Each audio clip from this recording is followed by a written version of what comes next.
Good evening जी everyone.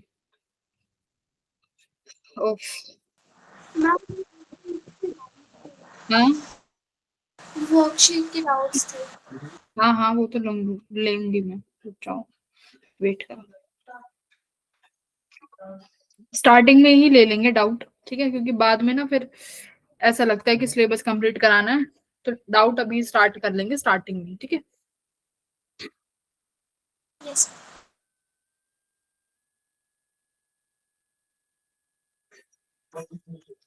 बच्चों को आने दो। Good good evening everyone.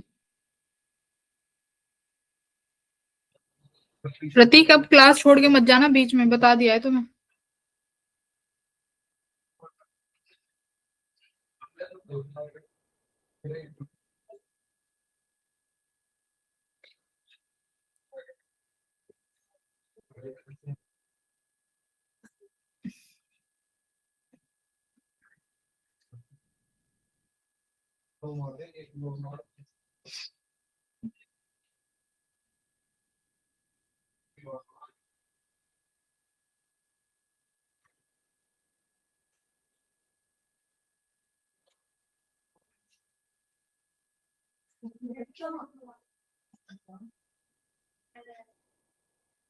Ma'am, good evening.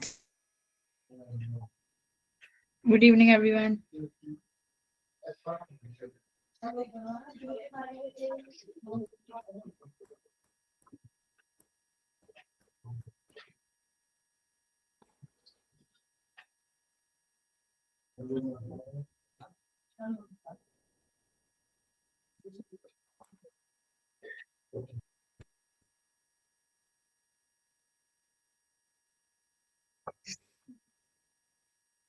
Okay,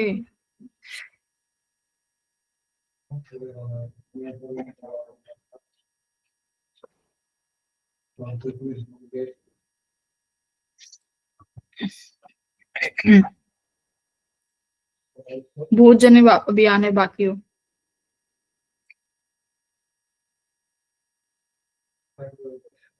good evening.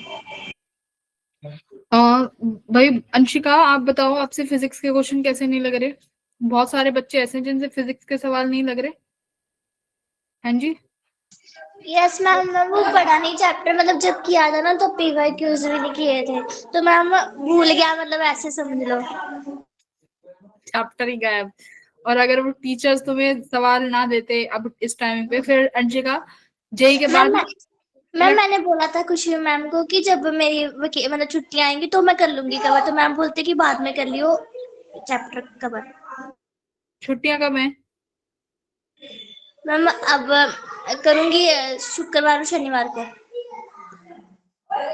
देखो, तुम्हें टॉपिक वाइज पढ़ना है। जैसे मैंने पहले इलेक्ट्रिक फील्ड के सवाल दिए थे, है ना? हाँ जी।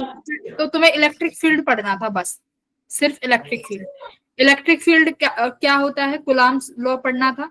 डिफरेंट बॉडीज के लिए इलेक्ट्रिक फील्ड का क्या फॉर्मूला है, ये पढ़ना था। और बस इतना ही पढ़ना था, और तुम्हें क्वेश्चंस लगाने थे। अब जो कल असाइनमेंट आया था पोटेंशियल का, उसमें तुम्हें क्या पढ़ना था? पोटेंशियल। देखो, पोटेंशियल अपने आप में काफी बड़ा है।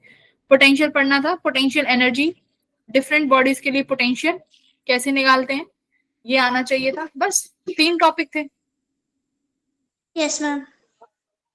अंशिका, चैप्टर इलेक्ट्रोस्टैटिक्स रिवाइज करो बेटा, बहुत हाई वेटेज है इस चैप्टर की। Okay ma'am. तुम सबको जेई निकालना है कि नहीं निकालना? यहाँ जितने 17 बच्चे बैठे हैं, 17 के 17 जेई निकालना चाहते हैं? Yes ma'am. Yes ma'am. Yes ma'am. Prateek, तुम? Yes ma'am. प्रतीक, एक बार माइक अनम्यूट करो अपना, और अपनी कैमरा भी ऑन करो। प्रतीक ओनली करिए। प्रतीक। Yes ma'am. हाँ करो।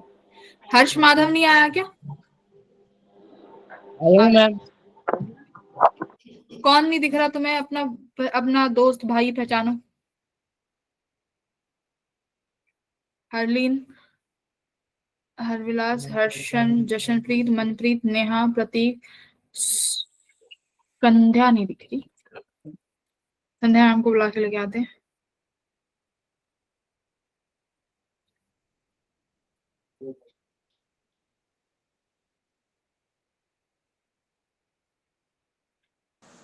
मैम महक दीप ने ड्रॉप आउट कर दिया बैच से। हाँ शायद।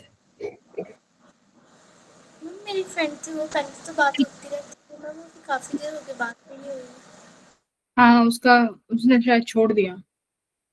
बहुत है, आकाश का दोस्त है गुरविंदर, वो भी चला गया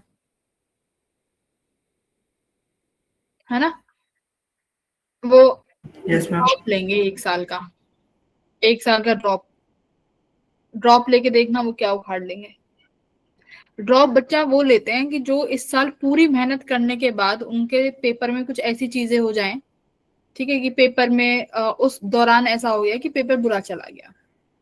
जो बच्चा ये सोच कर ड्रॉप लेता है ना कि इस साल मैं मजे करूंगा और अगले साल मैं पढ़ूंगा, उनके तो फिर बहुत रेयर चांस है।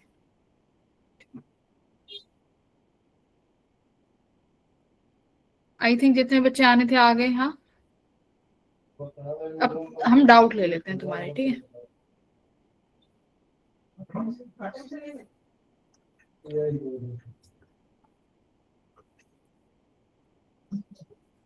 मैम फिर मैं अब जो आज की असाइनमेंट है वो वाला टॉपिक पढ़ के असाइनमेंट करूँ, और जो बची हुई है वो छुट्टी वाले दिन कर लूंगी। सबसे पहले तो तुम चैप्टर पढ़ो, तुम असाइनमेंट तो तब करोगी, तुम्हें अभी चैप्टर नहीं आता ना बेटा। ठीक है मैम। पहले तुम्हें चैप्टर पढ़ना पड़ेगा, पहले चैप्टर समझो। कैसे पढ़ोगी चैप्टर? मैम आप बता दो। नहीं आपने क्या सोचा है, आप कैसे पढ़ती? मैम आपके लेक्चर्स होंगे उसमें, सोशल में। है तो, पर वो बहुत बड़े बड़े लेक्चर्स हैं। तुम्हें तुम्हें फॉर्मूले में दिक्कत है, वो पूरा चैप्टर ही उड़ाव पड़ा है, ये बताओ पहले तो। मैम फॉर्मूले तो आते हैं, क्वेश्चंस में दिक्कत आ रही है बस। डाइपोल क्या होता है अंशिका? मैम अब देखो ma'am mike. Distance between two charges. Ma'am जो ma'am P is equals to 2A। 2A। Ma'am Q2A QD। ठीक है, हाँ समझ गई। ओके। हाँ जी। मुझे बताओ पोटेंशियल पोटेंशियल क्या लगाते हैं? मैम रिपीट करना। पोटेंशियल का फॉर्मूला और वर्क डन के फॉर्मूले में कोई रिलेशन है पोटेंशियल और वर्क डन के बीच में? Yes ma'am. क्या अंशिका इतनी डिस्टरबेंस में कैसे पढ़ रही है बेटा? पीछे से तो मैम ऐसी। अभी पढ़ा रोला मैम, बच्चे पढ़ रहे हैं ना बाहर चाची के, तो अभी मैम अभी सो जाएंगे तो चुप हो जाएंगे सब। देखो, हाँ तो मैं कह रही हूँ पोटेंशियल और वर्क डन का फॉर्मूला बताओ। इनके बीच में एक रिलेशन होता है, पोटेंशियल और वर्क डन के बीच में क्या? हम्म। मैम रिवाइज करूंगी दोबारा तो आ जाएगा यार।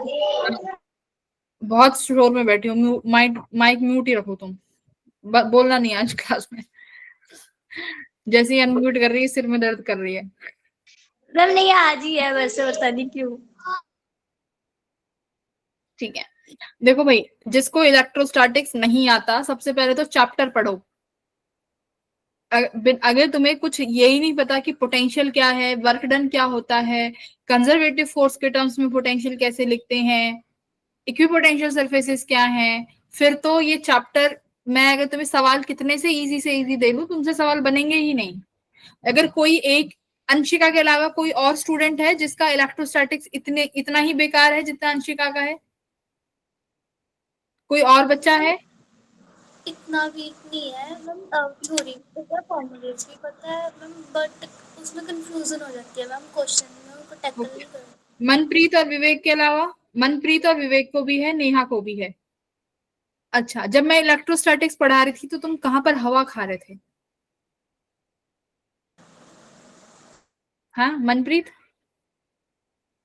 इलेक्ट्रोस्टैटिक जब मैं पढ़ा थी तो कहाँ पे हवा खा रहे थे तुम लोग? विवेक, Deepti,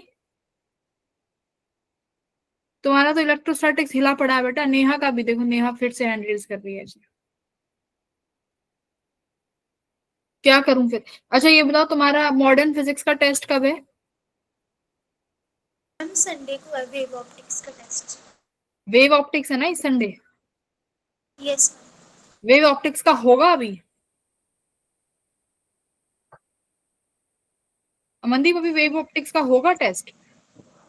yes ma'am, Sunday yes. को होगा वो, पर सिर्फ फिजिक्स का ही है और किसी सब्जेक्ट का नहीं है, बस 1 आवर का ही होगा। अच्छा एक सेकेंड रुको। अगर अभी तुम्हारा मेरे पास अगर इनफ टाइम हुआ तो मैं इलेक्ट्रोस्टैटिक्स का कुछ कुछ अभी रिवाइज करा देती हूँ, ठीक है? आज 1-1.5 घंटे बैठ के। एक सेकेंड, मैं तुम्हारा प्लानर देखती हूँ।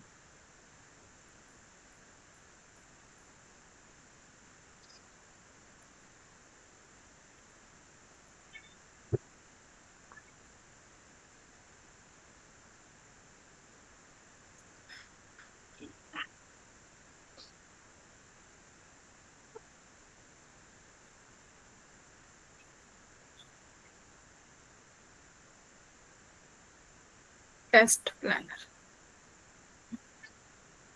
26 अक्टूबर को हो गया। 26 अक्टूबर। अब तुम्हारा 2 जुलाई को होगा ना? 2 नवंबर, सॉरी, 2 नवंबर को तुम्हारा वेव ऑप्टिक्स का है। और अल्कोहल फिनोल का भी तो शिफ्ट हो गया है, ठीक है भाई। मॉडर्न फिजिक्स तुम्हारा 9 नवंबर को होगा,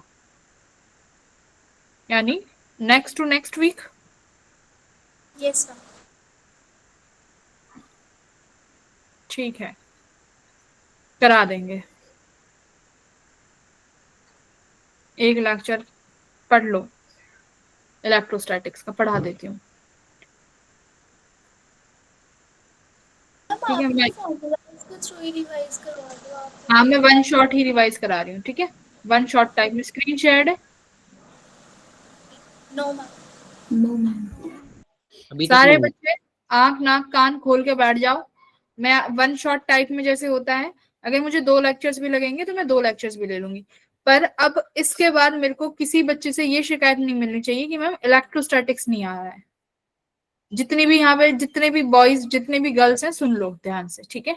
और इलेक्ट्रोस्टैटिक्स तुम पता नहीं कितनी बार पढ़ चुके हो, मुझे भी नहीं पता। इतनी बार मैंने पढ़ाया नहीं होगा जितनी बार तुम पढ़ चुके हो इलेक्ट्रोस्टैटिक्स। 3 बार मैम। जब ही कह रही हूँ, तुम इलेक्ट्रोस्टैटिक्स कितनी बार पढ़ चुके हो और फिर भी इसी चैप्टर में दिक्कत है।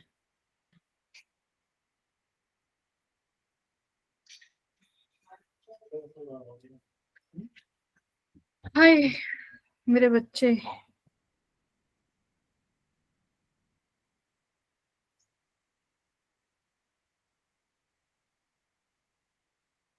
स्टार्ट कहाँ से करें? कुलाम्स लॉ से शुरू करूं भाई?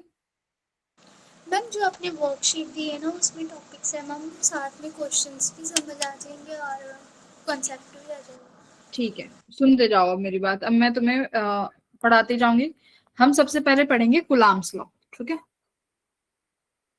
Coulomb's law. अंशिका सुनती रहना, यस मैम। ईयरफोन लगा ले कान में। हाँ कुलाम्स जी लॉ। मैम।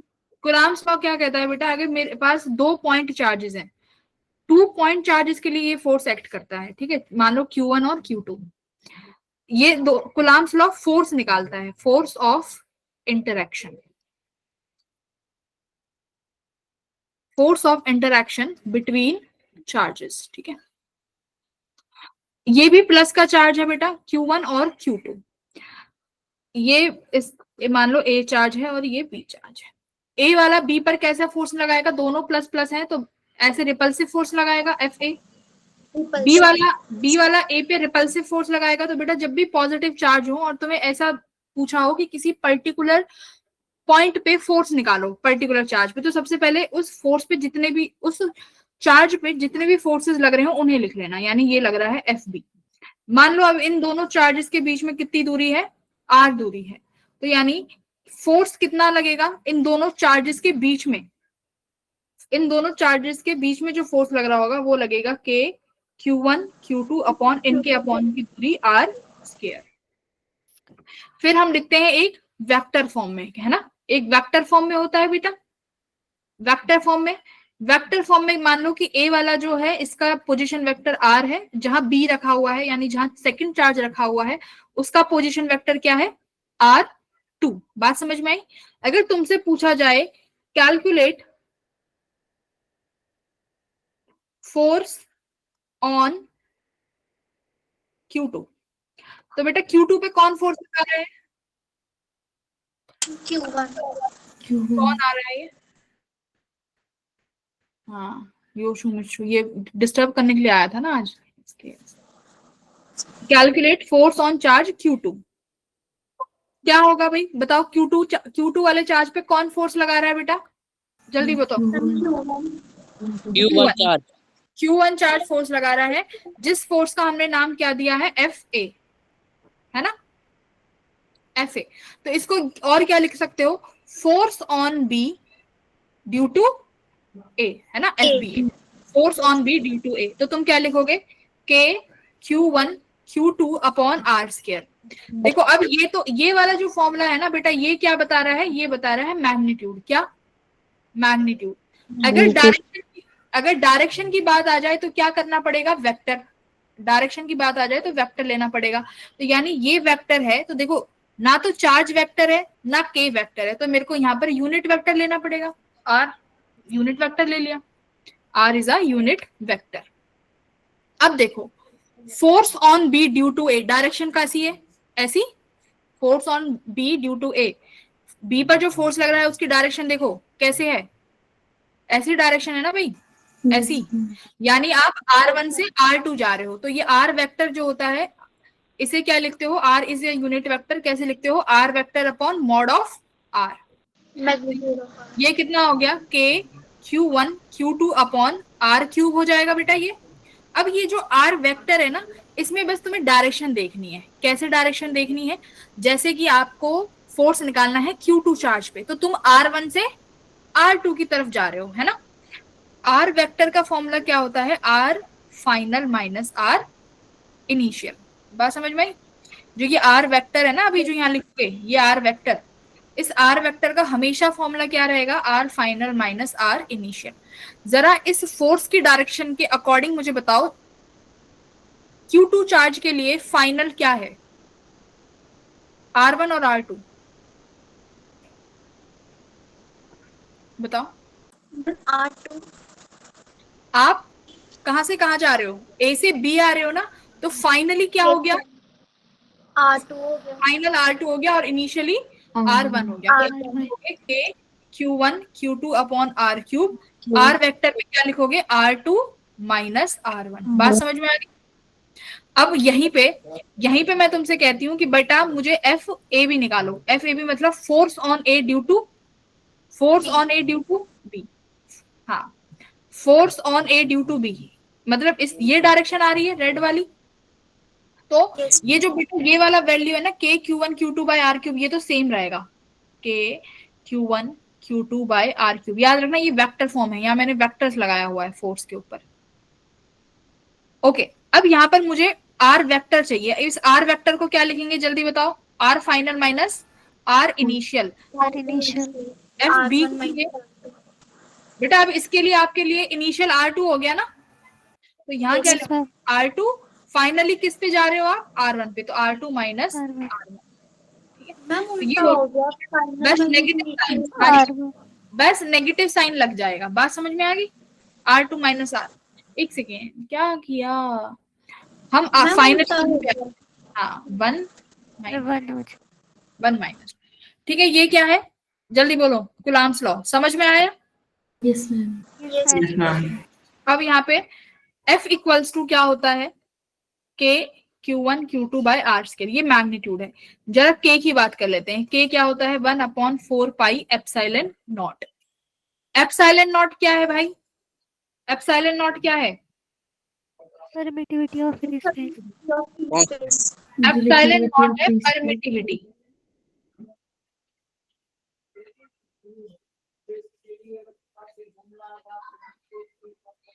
अगर मेरे किसी और डाइलेक्ट्रिक, मान लो अब मैंने इसको मीडियम में रख दिया, तो फोर्स ऑन मीडियम ये क्या था? एयर में F नॉट। मीडियम में क्या लिखोगे? 1/4 pi epsilon not medium Q1 Q2 upon R square. Medium, अब एप्सिलॉन मीडियम किसके बराबर होता है बेटा? एप्सिलॉन नॉट इंटू एप्सिलॉन एक एक फॉर्मूला लिख रही हूँ यहाँ पे, कुछ छूटेगा नहीं। Epsilon M epsilon not into epsilon R. तो यहाँ से एफ मीडियम किसके बराबर हो जाएगा, 1/4 pi epsilon not epsilon R Q1 Q2 by R square. तो ये सारा टर्म एफ नॉट के बराबर है। तो force in medium, F M समझ में आया क्या है? Yes ma'am, force in medium equals to F not upon epsilon R, है ना। तो एप्सिलॉन आर क्या होता है, डाइलेक्ट्रिक कांस्टेंट। तो एप्सिलॉन आर लिख लो। एप्सिलॉन आर किसके बराबर है, रिलेटिव परमिटिविटी भी बोल दो, और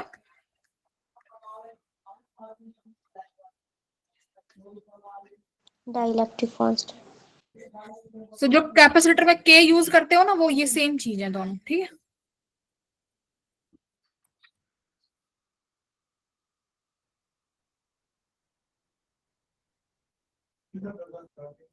बात समझ में आ गई? अब इसके बाद एक कॉन्सेप्ट ये आता है, जैसे मैंने तुम्हें एक क्वेश्चन दिया था तुम्हारे उसका, किसका, डीपीपी असाइनमेंट 1, है ना, असाइनमेंट 1 इलेक्ट्रिक फील्ड का।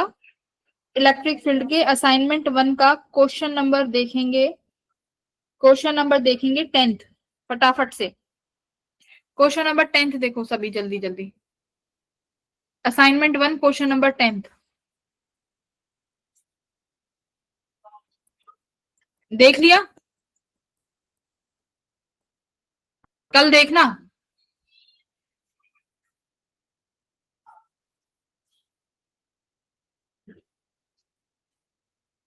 दीप्ति कौन सा है क्वेश्चन नंबर 10th, बोर्ड पढ़ के बताओ जल्दी।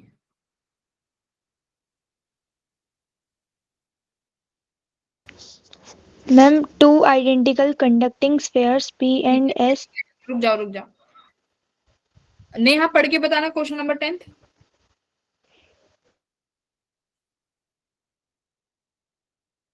नेहा क्वेश्चन नंबर 10th पढ़ के बताना। हाँ जी। हम्म,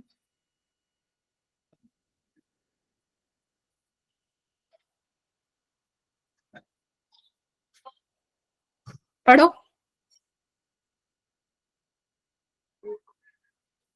अगर तुम नहीं पढ़ोगे ना, अगर ये इतनी देर कैसे लग रही है नेहा आपको, आपके दूसरे फोन में है क्या असाइनमेंट? हाँ जी मैम, ये फोन में नहीं है। तो ये बोल दो, कब तक वेट कराती मुझे।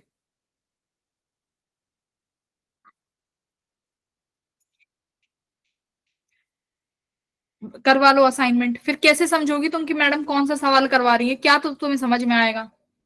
हाँ, कैसे लोगी डाउट अपने?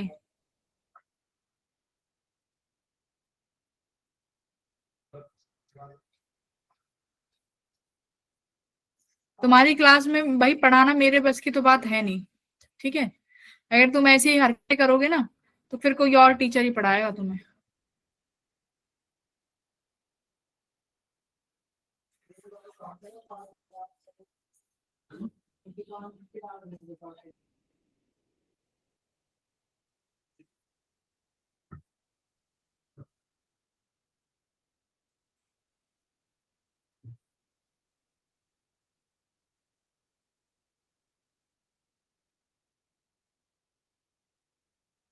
ये रहा, ये है ना question number 10। Yes ma'am. Yes ma'am. देख लो, तो क्या कह रहा है कि टू आइडेंटिकल स्फेयर्स हैं, मतलब मेरे पास दो स्फेयर हैं बेटा P, और मेरे पास एक और स्फेयर है S। इन दोनों पे इनिशियली चार्ज दिया हुआ था कैपिटल Q क्यू और कैपिटल Q, दोनों स्फेयर पे। ये इन दोनों स्फेयर्स में सेंटर टू सेंटर की जो दूरी है वो कितनी दी हुई है, R मान लेते हैं हम, हमें मानना है, ठीक है। तो जब भी स्फेयर आए तो सेंटर टू सेंटर पे दूरी मान लो। अब इन्होंने क्या बोला है कि अगर ये दोनों के पास चार्ज Q है तो इनके बीच में रिपल्सिव फोर्स लग रहा है 16 न्यूटन का। तो भाई मेरे पास फोर्स का ले देके यही फॉर्मूला है, KQ² अपॉन R स्क्वायर। तो R स्क्वायर मैंने लेट कर लिया, और ये किसके बराबर है, 16 न्यूटन के, ठीक है। अब क्या कह रहा है कि एक तीसरा स्फेयर लेके आते हो जो कि आइडेंटिकल है, और उसको आप क्या करते हो, कांटेक्ट में रखते हो सक्सेसिवली। यानी पहले आपने P के साथ, मान लो आप लेके आए किसी बी स्फीयर को जो कि आइडेंटिकल है। पहले आपने बी को एस पी के साथ रखा और फिर बी को एस के साथ रखोगे। अब पूछ रहा है फिर से आपने पी और एस बराबर में रखे तो अब नया चार्ज क्या होगा। तो बेटा एक बात सुनो, ये तुम्हारा पी है जिसके पास कितना चार्ज है क्यू, दूसरा अनचार्ज उठा के लाए हो, बी को अनचार्ज उठा के लेके आए हो, इसके पास चार्ज कितना है 0। कितना चार्ज है भाई 0 चार्ज है। तो क्या होगा ट्रांसफर ऑफ चार्ज होगा। Yes ma'am. दोनों कंडक्टर्स हैं, दोनों कंडक्टर हैं तो ट्रांसफर ऑफ चार्ज होगा। अब ये कैसे हैं सॉरी ये कैसे हैं आइडेंटिकल। तो आइडेंटिकल मतलब मान लो दोनों की रेडियस सेम होगी। आइडेंटिकल मतलब इनकी रेडियस सेम है। तो बेटा जब चार्ज ट्रांसफर होता है ना वो डायरेक्टली प्रोपोर्शनल होता है किसके रेडियस के। रेडियस। ठीक है, तो charge on P, charge on P, ये पी लिखा हुआ है तो पी पर बेटा नया चार्ज, अब चार्ज ट्रांसफर होगा मतलब अब पी और बी पे कुछ नए चार्ज आएंगे, वो मुझे निकालने पड़ेंगे क्योंकि चार्ज ट्रांसफर हुआ है। कब तक ट्रांसफर होगा जब तक पोटेंशियल बराबर नहीं हो जाता। तो अब चार्ज किसके बराबर आएगा प्रोपोर्शनल टू आर। पी की रेडियस आर है, यहाँ पर आर है तो आर लिखेंगे। अगर किसी और सवाल में 2r 3r होती तो जो पी की, अगर पी का चार्ज निकाल रहे हो तो रेडियस ऊपर किसकी आएगी पी की ही रेडियस लेंगे। ठीक है, तो यहाँ पर आर है तो यहाँ आर हो गई अपॉन में टोटल रेडियस, तो टोटल रेडियस पी और बी की, तो पी की भी आर है और बी की भी आर है, मल्टीप्लाई बाय टोटल चार्ज। तो बेटा टोटल चार्ज कितना है क्यू। क्यू। तो R upon 2r equals to total charge मेरे पास क्यू है। तो मेरे पास चार्ज कितना आया भाई क्यू बाय 2। क्यू बाय 2 यानी पी का जो नया चार्ज है वो क्यू बाय 2 आया। तो इसका मतलब तुम्हारा बी वाले का अब चार्ज कितना आ गया होगा भाई, टोटल क्यू था तो आधा इस पे तो आधा इस पे चला गया।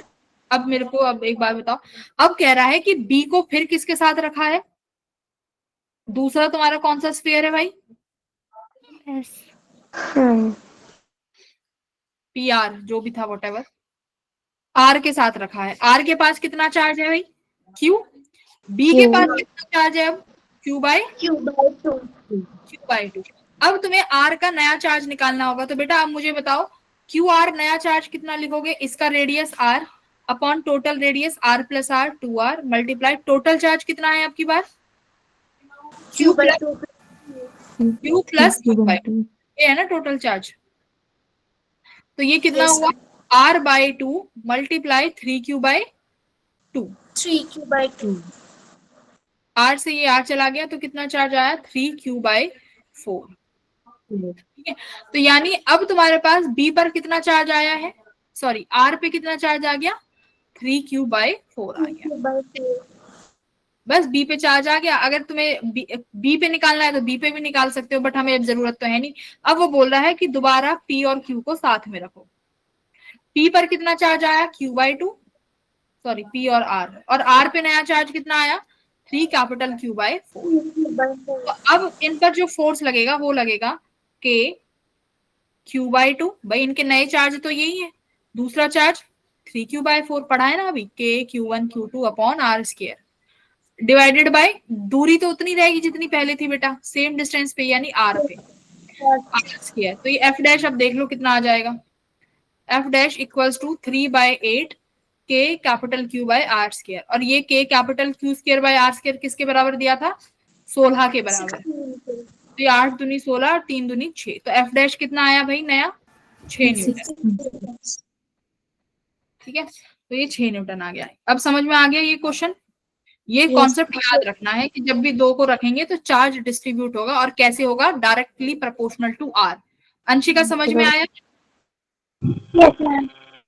ये r अपॉन r समझ में आया, r प्लस r। अगर ये r1 r2 होता तो r1 प्लस r2 ऊपर वो वाला रेडियस आता जिस कंडक्टर का चार्ज निकाला जा रहा है। ठीक है, डायरेक्टली प्रोपोर्शनल है। बस आ गया। अब सुनो, सवाल कर लिया उसके बाद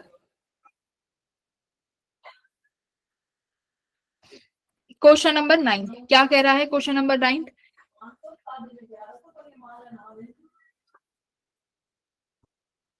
2 point charges capital Q each are placed at a distance small d apart. A third point, 2-point charge is capital Q. A third point charge Q is placed at a distance x from the midpoint on the perpendicular bisector.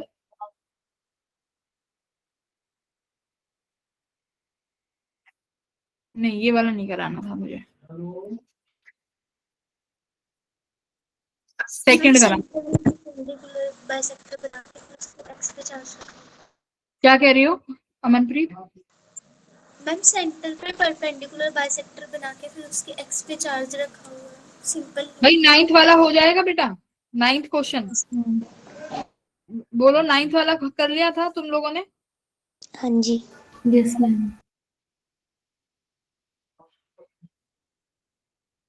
ये तो perpendicular यही हो जाएगा ना कि मेरे पास ये perpendicular bisector है, कितने ऊपर, x ऊपर, यहाँ पर एक छोटा चार्ज q रखा हुआ है, तो ये दोनों एक दूसरे को रिपेल करेंगे ऐसे। Yes ma'am. Positive positive charge है, तो इनका कंपोनेंट निकाल लोगे। अब अगर ये एंगल थीटा है बेटा और ये एंगल थीटा, देखो दोबारा बड़ा सा बना,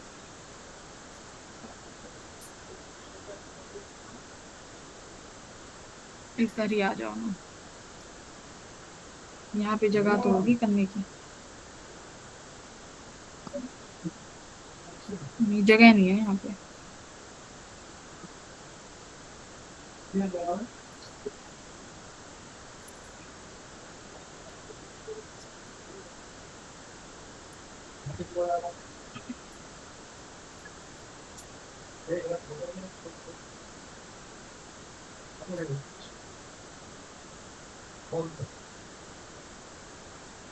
तो मेरे पास दो कैपिटल Q चार्ज है जो कि कितने डिस्टेंस दूरी पर है, स्मॉल d दूरी पर।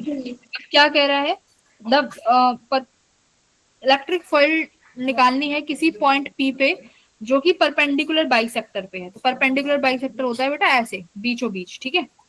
The value of x eight which the charge Q will remain will experience the maximum coulomb force. ठीक है, तो मान लो आपने इसको x दूरी ऊपर रखा हुआ है, तो ये x निकालना है कि इस किस x पर तुम्हारे P पे रखा हुआ Q charge maximum force experience करे। तो देखो भाई, नामकरण कर दो A और B। A की वजह से ऐसे फोर्स होगा FA, B की वजह से ऐसे फोर्स होगा रिपल्सिव फोर्स FB। अब एंगल देखो बेटा, अब अगर ये एंगल थीटा है, देखो क्यों है ये एंगल थीटा, क्योंकि ये वाली डिस्टेंस भी कितनी है d/2 और ये वाली डिस्टेंस भी कितनी होगी, क्योंकि टोटल d है और ये परपेंडिकुलर बाइसेक्टर है, यानी दो को बराबर बराबर हिस्सों में बांटेगा d/2। ये वाली डिस्टेंस कितनी हो जाएगी, x² प्लस d²/4। ये भी कितनी हुई, x² प्लस d²/4। यानी ये दोनों एंगल थीटा थीटा होंगे ना। अब समझ में आया? दोनों इसीलिए ये सेम एंगल है, अगर अलग अलग होते ना तो नहीं होता। ठीक है, अब देखो मान लो मैं क्या करती हूँ, ये यहां से थोड़ा रिमूव कर देते हैं।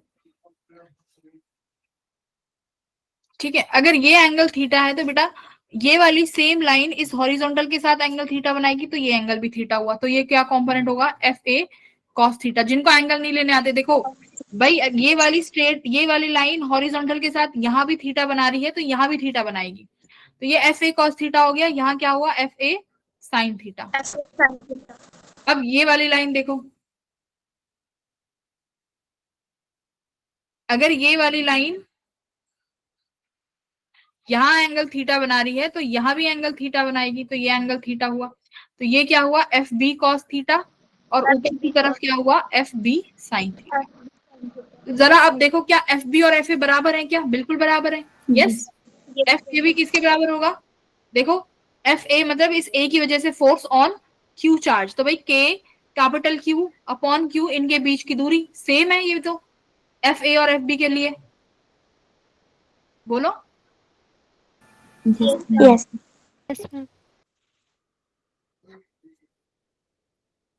x² plus d²/4। तो यानी कौन से कंपोनेंट कैंसिल हो गए, ये वाले कैंसिल हो गए। तो ऊपर वाली डायरेक्शन में टोटल फोर्स कितना आया, F नेट मैं लिख सकती हूँ 2F sin theta, 2F sin theta, 2 Yes, क्या हो जाएगा, के capital Q upon small Q upon x square plus D square by plus b square by 4. Sine theta क्या हो जाएगा, देखो साइन थीटा क्या हुआ भाई, परपेंडिकुलर अपॉन हाइपोटेन्यूज। तो ये एंगल तो सामने वाली साइड परपेंडिकुलर हो जाएगी विच इज एक्स, हाइपोटेन्यूज ये है तो ये एंगल 3/2 हो जाएगा। अब मैक्सिमा और मिनिमा के लिए क्या करते हैं भाई, जो ये वैल्यू गिवन है, मान लो तुम्हें फोर्स निकालना है मैक्सिमम मिनिमा, तो उसको किसके बराबर कर दो, उसका df बाय dx निकाल के किसके बराबर करो, 0 के बराबर करो, करेक्ट। तो बस अब तुम्हें यहाँ पे क्या निकालना है, df बाय dx निकाल के 0 के बराबर रखना है। तो क्या x की value in terms of d नहीं आ जाएगी, Yes, ma'am. Yes, ma'am. वही करना था। तो ये ऐसे हम क्या करते हैं, वेक्टर, ये समझ में आया कैसे हम, सॉरी किस तरीके से एंगल्स लेते हैं, किस तरीके से डायरेक्शंस लेंगे, समझ आ गया। Yes, Yes, ma'am. जैसे कि तुम्हारा क्वेश्चन नंबर 6 था, उसमें थीटा अलग अलग थे, क्वेश्चन नंबर 6 में थीटा अलग अलग थे, है ना। देखो क्वेश्चन नंबर 6 में थीटा अलग अलग है, क्यों अलग है, क्योंकि जो ये पॉइंट P है, यहां से अब की बार 2 सेंटीमीटर पे है और यहाँ से 3 सेंटीमीटर पे है। तो अब ये एंगल बेटा सेम कैसे हो जाएंगे, ये θ1 बनेगा और ये एंगल θ2 बनेगा, क्योंकि ये वाली जो डिस्टेंस है A to P ये कुछ D1 होगी और B to P ये कुछ D2 होगी, तो ये अब थीटा भी अलग अलग हो जाएंगे। चीजें समझ में आई, क्लियर हुई, बाकी सारी चीजें सेम होंगी इसमें, जैसे ऊपर वाला किया है एज इट इज हो जाएगा। बोलो बेटा, क्लियर हुआ। Yes, yes, ma'am. sir. Yes, ma'am. अब देखो एक और क्वेश्चन दिया हुआ है, क्वेश्चन नंबर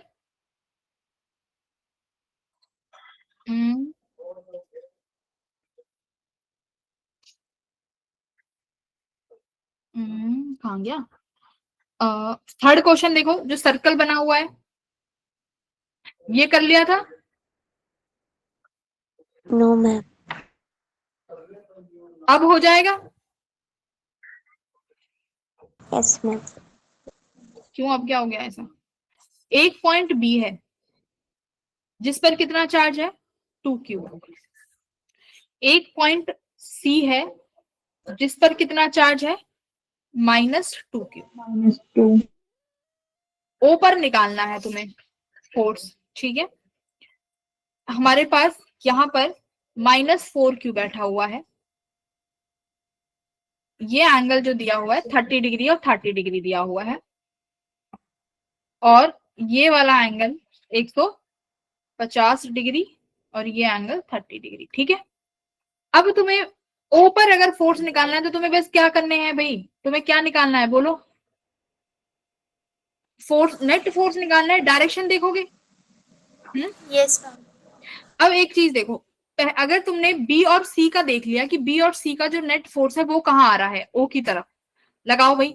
बी वाला फोर्स कहाँ लगाएगा, प्लस का चार्ज है, कहाँ लगेगा फोर्स, ओ से बाहर की तरफ, यहाँ F B, Yes, ma'am. Away from the charge. Away from the charge. अब माइनस वाला कहाँ लगाएगा भाई, माइनस वाला Towards टुवर्ड्स the जाएगा, बताओ। Yes, तो यानी एफ सी ऐसे आया, दोनों फोर्स एक ही लाइन पे आ गए तो ऐड हो जाएंगे, F B plus F C Yes, ma'am. एक ही लाइन पे हैं, तो भाई एक ही लाइन का मतलब क्या है, दोनों फोर्स एक ही लाइन पे आ रहे हैं तो ऐड कर दो। Yes ma'am. भाई वैसे इनका एक्यूरेट क्या होता है, हम वेक्टर एडिशन करते हैं ना, f1 square plus f2 square plus 2f1 f2 cos theta. अब देखो एक ही लाइन पे है तो मतलब एंगल कितना है, 0, 0 एक लाइन पे है तो एंगल 0 है, तो क्या बचा, √f1 square plus f2 square. Exactly ये होना चाहिए था, बट मैं क्यों कह रही हूँ दोनों को ऐड कर दूं, क्योंकि एफ बी और एफ सी क्या है, बराबर है। कैलकुलेट करो, चलो एफ बी निकालो, एफ बी के लिए क्या लगाओगे, के कहा निकाल, अच्छा बेटा इलेक्ट्रिक फील्ड होगी शायद, फोर्स नहीं होगा, सेंटर पे फिर इलेक्ट्रिक फील्ड निकलेगी, ठीक है इलेक्ट्रिक फील्ड है, ठीक है। मैम जी हाँ जी, जी cos 0 की डिग्री, cos 0 डिग्री की वैल्यू 1 नहीं होती। कहाँ पे, यहाँ पे, यस मैम। हाँ तो ये क्या आएगा यहाँ पे, a प्लस बी का होल स्क्वायर, फिर 2 टाइम्स ऑफ ठीक है, cos थीटा 0 है तो 2f स्क्वायर है ना। देखो Yes, अच्छा, 2f1 f2 रखो, ठीक है, 2f1 f2। अब देखो यहाँ पे मैं fb निकालने जा रही हूँ, तो fb निकालेंगे तो बेटा k, b का चार्ज कितना है 2q अपॉन b से लेके o की दूरी, तो सेंटर पे सर्कल में सेंटर से किसी भी पॉइंट पे डिस्टेंस खींच दो, वो क्या होती है रेडियस, तो ये fb ये हो जाएगा। fc बताओ, fc के पास चार्ज कितना है 2q k अपॉन, -2. आप फिर से o निकालोगे आर स्क्वायर, अब मैग्नीट्यूड में प्लस माइनस नहीं देखना, ठीक है, आर स्क्वायर। तो देखो एफ बी एफ सी बराबर है, Yes, ma'am. तो इसको मैं एफ मान लू कि एफ बी एफ सी किसके बराबर है भाई, एफ के बराबर है, करेक्ट। तो अब क्या करना है, बराबर है तो मैं यहाँ लिख दूं F square plus F square plus 2f square, तो बेटा ये कितना हो जाएगा under root of 4f square, 4x. Root से बाहर निकालोगे तो कितना आएगा 2f। 2f. यानी तुम्हारे पास अब नेट फोर्स जो लगा वो इधर लगा सर्कल के, ये तुम्हारा सेंटर है, एक तो यहाँ पर है जो कि कौन सा चार्ज बैठा हुआ है -4q, -4q. और एक अभी यहाँ पे हमने निकाल लिया कितना आया है मेरा 2f है ना, यहाँ पर कितना आ रहा है 2f आ रहा है सी की तरफ तो निकाल लिया ना तुमने 2f। इसकी तरफ देखो -4q वाला कितना लगाएगा, ये मान लेते हैं ये कितना है, ये हमारा कुछ f a है, ठीक है, ये पॉइंट a है तो ये एफ ए हो जाएगा। अब एफ ए वाला फोर्स चेक करो जरा कितना है 4kq, ये भी सेंटर से दूरी है तो ये भी आ रही होगी 4kq बाय आर स्क्वायर, आ गया बेटा। 2f देखो, f किसके बराबर है 2f की वैल्यू कितनी थी मेरी, ये रही एफ बी और F C, 2 multiply 2kq upon R square, तो कितना आया ये 4kq बाय आर स्क्वायर, तो दोनों बराबर हो गए, एफ ए और 2f बराबर है, देखो एफ ए और 2f की वैल्यू बराबर आई, 4kq, इनके बीच में कितना एंगल है 60 डिग्री का, 60 डिग्री का, तो यानी यहां से मैं लिख लूं एफ ए बराबर है 2f के, जिसको मैं किसी f डैश के बराबर मान लूं। अब एफ नेट कैसे निकालोगे, वेक्टर प्रोडक्ट में, कैसे, F dash square plus F dash square plus 2 f1 f2, तो यानी एफ डैश का फिर से स्क्वायर, कॉस कितना है आपकी बार 60, तो कॉस 60 डिग्री, कॉस 60 1/2 हो जाएगा। Yes, ma'am. तो ये 2 से ये 2 कट गया, तो ये कितना आया √3 टाइम्स ऑफ f, f की वैल्यू कितनी है भाई 4kq अपॉन आर स्क्वायर, ये तुम्हारा आंसर है, बोलो एफ नेट। इसमें क्या, इस क्वेश्चन में तुम्हें क्या समझ में नहीं आया, अगर तुम्हें वेक्टर करना आता है, एंगल्स निकालने आते हैं, तो इस सवाल में क्या दिक्कत आई, बोलो हर्ष क्या दिक्कत आई, अमनदीप क्या दिक्कत आई इसको? मैम इलेक्ट्रिक फील्ड भी निकालना था सेंटर पे। हाँ ये इलेक्ट्रिक फील्ड ही है, ये इलेक्ट्रिक फील्ड की तो वैल्यू है, चार्ज होता तो Q1 Q2 होता ना, तो ये इलेक्ट्रिक फील्ड ही है ना, this is electric Yes. Field, ये एफ गलती से ले लिया था, ये ई है बेटा, ठीक है, I hope you understand. F में दो चार्ज होते हैं Q1 Q2, इलेक्ट्रिक फील्ड में एक ही चार्ज होगा, है ना, तो यहाँ एक ही चार्ज है, that mean this is electric field, force नहीं निकाल सकते, बोलो फोर्स दो के बीच में होगी, अगर किसी पॉइंट पे पूछेगा तो पॉइंट पे फोर्स नहीं निकलता, पॉइंट पे तो इलेक्ट्रिक फील्ड निकालोगे। क्लियर हुआ, आगे बढ़ो, आ जाओ। अब आता है क्या, इलेक्ट्रिक फील्ड,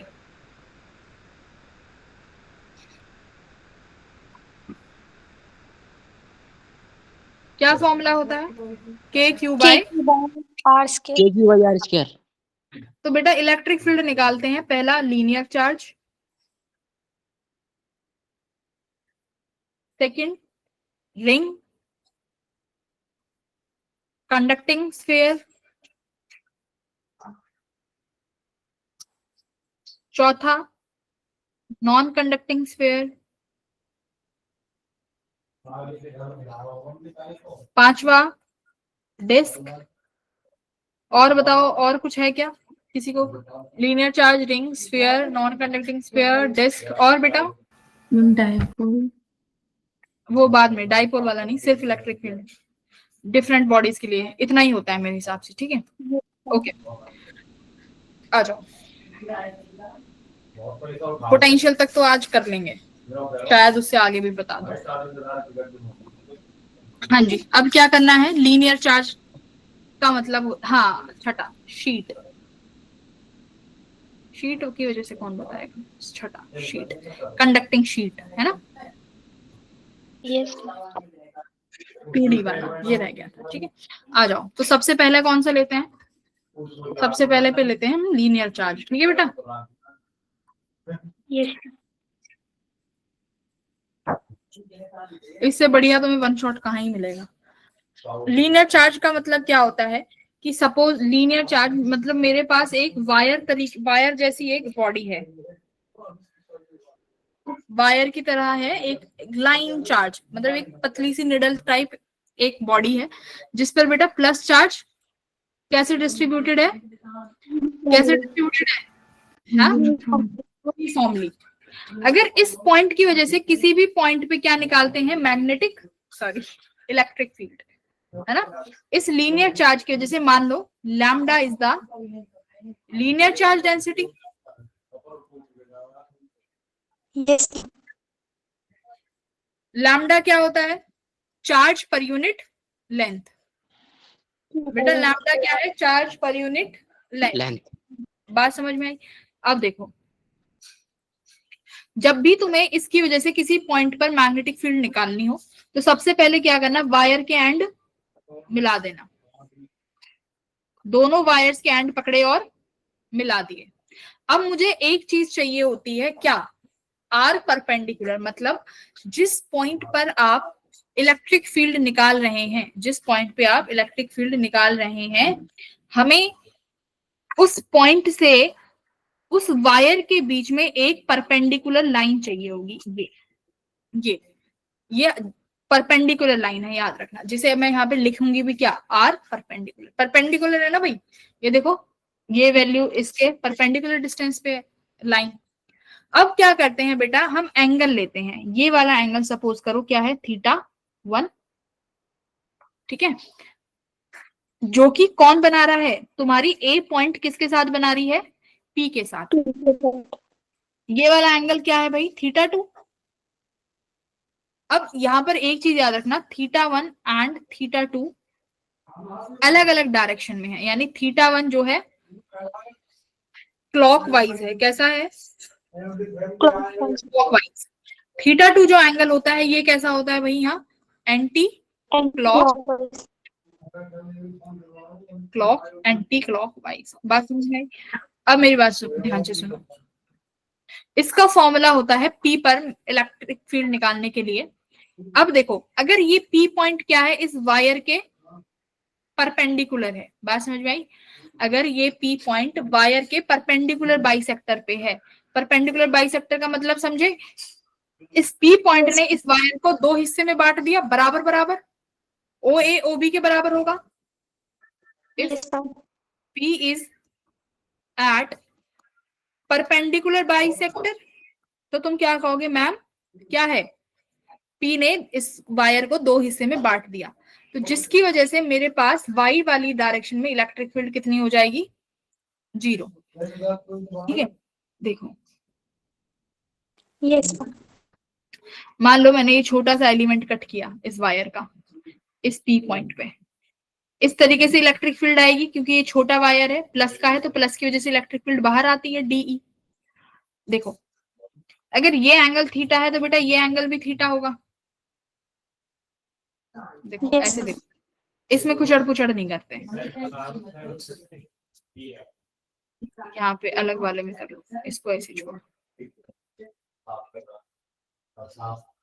अरे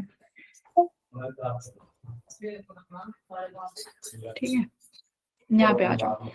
देखो मेरे पास ये वो वायर थी, ये हमारा पॉइंट पी है। अगर पी पॉइंट परपेंडिकुलर बाइसेक्टर पे है, मतलब इसने वायर को दो हिस्से में बांट दिया, मैंने ये छोटा सा चार्ज लिया, जिसकी वजह से इस पी पर इलेक्ट्रिक फील्ड कितनी होगी, DE. Yes. If this angle is theta, तो ये एंगल भी थीटा होगा, तो ये वाला डीई कॉस थीटा हुआ, और ऊपर कौन सा बनेगा, डीई साइन। Sin theta. अब मैंने यहाँ से फिर से एक छोटा एंगल काटा, भाई है तो ऊपर वायर, ये यहाँ पर, ये मतलब मैंने बराबर हिस्से पे काटा है। ओ से अगर ये दूरी एल है तो ओ से ये ऊपर वाला भी एल ही होगा। बात समझ में आ गई? अब भाई ये भी प्लस वाला चार्ज है तो इससे ये इलेक्ट्रिक फील्ड यहाँ आई DE. If this angle is theta, this angle is theta, तो इसका डीई का कंपोनेंट ये डीई कॉस थीटा आया, और नीचे वाला एंगल क्या आया, डीई साइन। कैंसिल हो गए। तो ई वाई क्या हो जाएगा, if P is at perpendicular bisector, electric field in Y direction is 0। बात ठीक है? Electric field in Y direction क्या हो जाएगी, 0 हो जाएगी, इतना याद रखना। ओके, अब फॉर्म अगर परपेंडिकुलर बाइसेक्टर नहीं है तो ई एक्स में भी होगी और ई वाई में भी होगी। ठीक है बेटा? यस तो यहाँ पर ई एक्स किसके बराबर आएगा, मैं दोनों फॉर्मूले लिखवा देती हूँ, ई एक्स के भी और ई वाई के भी। चलो जल्दी से ई एक्स का फॉर्मूला बताओ। K lambda R sine theta 1 minus sine theta 2। K lambda by R perpendicular sine theta 1 plus sine theta sine theta 2 E Y क्या होएगा भाई, 0। अरे जनरल लिखवा रही हूँ अभी तो। K lambda upon R perpendicular cos theta 2 minus cos theta 1। If P is perpendicular तो ई वाई 0। बात समझ में आ गई? तो जनरली तुमसे ई वाई वाला पूछेगा भी नहीं, तुमसे ई एक्स वाला पूछेगा। बस याद रखना ये वाला फॉर्मूला लगाना है तुम्हें, sign theta 1 plus sine theta 2 ये लगाना है। अब इसमें एक चीज याद रखना, थीटा 1 और थीटा 2 कैसे हैं, क्लॉकवाइज और एंटी क्लॉकवाइज। इसका मतलब थीटा 1 तुम्हारी रेफरेंस लाइन के ऊपर वाला एंगल है, याद रखना। थीटा 1 रेफरेंस लाइन के ऊपर वाला एंगल, थीटा 2 इस रेफरेंस लाइन के नीचे वाला एंगल, और हमेशा ऐसे ही करेंगे, थीटा 2 रेफरेंस लाइन के नीचे वाला एंगल। ठीक है? अब सुनो, अब सुनो, इफ वायर इज इनफाइनाइट, अगर ये वायर इनफाइनाइट हो जाती है तो थीटा 1 और थीटा 2 कितने एंगल बन जाते हैं भाई, 90 डिग्री। याद है? 90 डिग्री। यस वायर तो ई एक्स कितना आ गया यहाँ से, जल्दी बताओ। 2 K lambda by R, yes ma'am.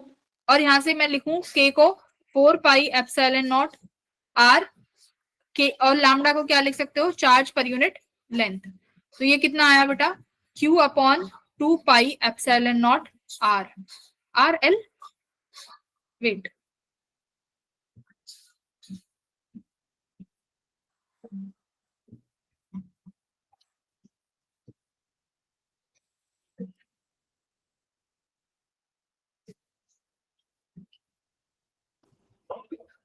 क्या हुआ, K lambda by R, charge lambda है ना, तो lambda charge per unit length ही होगी ना।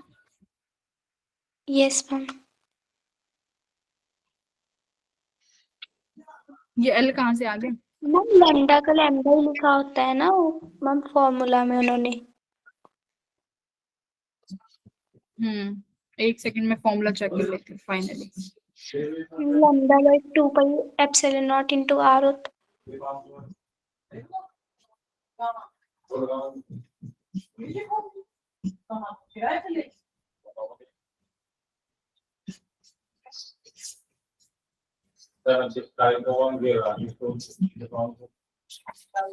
के लैम्डा बाय आर, ठीक है, 2 के लैम्डा बाय आर।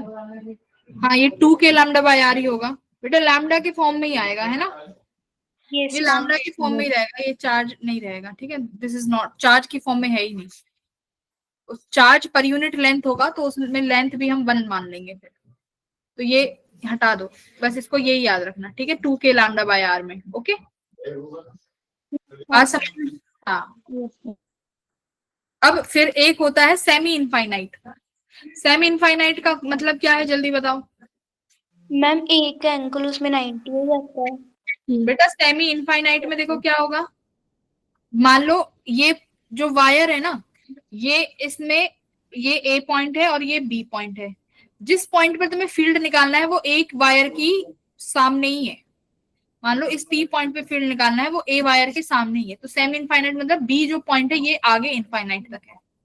अब मुझे ये बताओ, अब तुम यही फॉर्मूला लगाओगे क्या? मैंने बोला EX वाला ही लगाना है, K lambda by R sign theta 1 plus sine theta 2। बेटा थीटा 1 और थीटा 2 कौन से एंगल थे? मैम जो P पे बना रहे थे पॉइंट, एंड पॉइंट से। हाँ, तो A और B। अब एक बात बताओ, A तुम्हारा P पे कितना एंगल बना रहा है? 0 डिग्री। 0 डिग्री, तो तुम लिखोगे साइन 0। अब B कितना बना रहा है बेटा? 90 डिग्री। अभी सुना है कि जो इनफाइनाइट पे लाइन जुड़ेगी जाके, देखो P जो इनफाइनाइट पे लाइन जोड़ेगा, इनफाइनाइट पे जोड़ेगा, तो वो एंगल कितने का बनता है? 90 का। तो साइन 90 लिखोगे, तो यहाँ पे कितना हो जाएगा? ये EX कितना आया? K lambda by R। ठीक है, तो ये होता है सेमी इनफाइनाइट का। बात समझ में आ गई? यस। अब देखो इस क्वेश्चन को करो, सपोज करो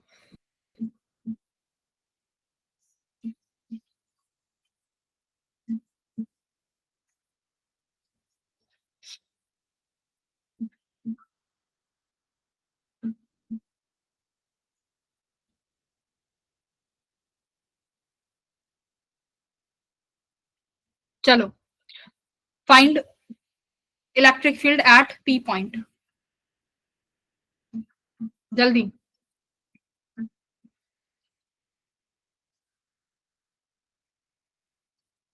लैम्डा चार्ज पर यूनिट कहते हैं, ये 37 डिग्री है। ठीक है, कैसे करोगे? अब तो ये रेफरेंस लाइन है जो चाहिए होती है। मैंने बोला था रेफरेंस लाइन हमें एक परपेंडिकुलर लाइन तो चाहिए होती है, और वो परपेंडिकुलर लाइन क्या होगी? जिस P पॉइंट से, जिस पॉइंट पर आपको फील्ड निकालनी है वायर पर परपेंडिकुलर, तो P पॉइंट पे फील्ड निकालनी है, तो मैंने वायर पे ये लाइन खींच दी, और ये एंगल 37 डिग्री है। तो आप लिखोगे EX equals to K lambda upon R perpendicular. तो ये मान लो डिस्टेंस R है, मुझे चाहिए साइन थीटा 1 और थीटा 2। जल्दी बता दो थीटा 1 और थीटा 2 कितना होगा, फटाफट। B वाला P पे कितना एंगल बनाएगा? B वाला पॉइंट P पे कितना एंगल बनाएगा? B वाला P पॉइंट पे कितना एंगल बनाएगा? 90 डिग्री। 90। तो यहाँ क्या लिखोगे? साइन 90। Sign theta 2। अब थीटा 2 यानी A पॉइंट P पे कितना एंगल बना रहा है? 37 डिग्री। मैंने क्या बोला था? थीटा 1 थीटा 2, एक एंगल इस रेफरेंस लाइन के ऊपर और एक एंगल इस रेफरेंस लाइन के नीचे। नीचे। अब ये तो दोनों एंगल इस रेफरेंस लाइन के ऊपर हो गए, यस। तो ये तो गलत हो गया। तो यानी ये 37 डिग्री कैसे लिखोगे? इसको एंटी क्लॉकवाइज बनाओगे, तो एंटी क्लॉकवाइज के लिए करना पड़ता है साइन 360 में से 37 माइनस, ये बनेगा। अगर और साइन 360 माइनस थीटा कितना होता है? Minus theta. तो ये साइन 30 माइनस साइन 37, बस ये कर देना, साइन बदल देना। अगर रेफरेंस एंगल दोनों ऊपर आ रहे हैं ना, तो एक को फिर माइनस कर देना। तो कितना आया? K lambda by R 1 minus sine 37। समझ आ गया? Yes ma'am. इसके बाद आता है रिंग। रिंग की वजह से कितनी होती है? ये तो आसानी है। ये मेरे पास एक रिंग है जिसकी मान लो रेडियस कितनी है? R। इस रिंग की एक्सिस पे इलेक्ट्रिक फील्ड निकालते हैं, मान लो P पॉइंट पे। ठीक है, मान लो इस रिंग पर कितना चार्ज है बेटा? कैपिटल Q चार्ज है, जो कि यूनिफॉर्मली डिस्ट्रीब्यूटेड है ना, जो कि यूनिफॉर्मली डिस्ट्रीब्यूटेड है। तो electric field on the axial point due to ring, है ना। तो रिंग की वजह से P पर बेटा कितना आता है? जल्दी बताओ। K कैपिटल Q, मान लो सेंटर से लेके इस P पॉइंट की जो दूरी है वो कितनी है? X है। तो ये आता है बेटा K capital Q X upon x square plus R square की पावर 3/3। X दूरी देख लो क्या है? कैपिटल R रेडियस है, X वो पॉइंट है जहां पर फील्ड निकालनी है। बात समझ में आई? ये रिंग की वजह से होती है। रिंग की वजह से इलेक्ट्रिक फील्ड मैक्सिमम जो होता है किस पॉइंट पे होता है? जब X की वैल्यू किसके बराबर हो? Plus minus of R by root कितनी हो, अगर सवाल आ जाए कि मैक्सिमम इलेक्ट्रिक फील्ड कितनी है, तो जो ये ऊपर फॉर्मूला लिखवाया है इसमें क्या कर देना, x की वैल्यू को r/√2 रख देना, तो ई मैक्स आ जाएगी। बात समझ में आई? अगर पूछा जाए कि ई मैक्स बताओ कितना है, तो कुछ नहीं करना, इस पहली इक्वेशन में x की जगह r/√2 रख देना, आंसर आ जाएगा। ठीक है, ये हो गया रिंग। सेंटर पे कितना हो जाएगा इलेक्ट्रिक फील्ड एट सेंटर? 0। हाँ, तो electric field at centre, x की वैल्यू 0 हो गई बेटा एकदम, तो यहाँ पर सेंटर पे इलेक्ट्रिक फील्ड कितनी हो गई, 0। इसका electric field versus R graph भी ऐसे ही बनता है ना? कैसे बनता है इलेक्ट्रिक वर्सेस आर ग्राफ, बताओ इसका।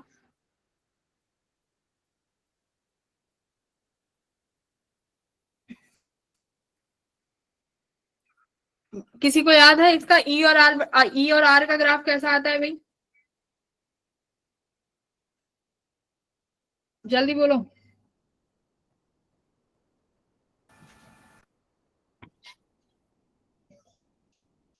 ई वर्सेस आर कर्व, देखो कुछ नहीं याद, सब सर के ऊपर से निकाल। पहले स्ट्रेट होता है मैम, फिर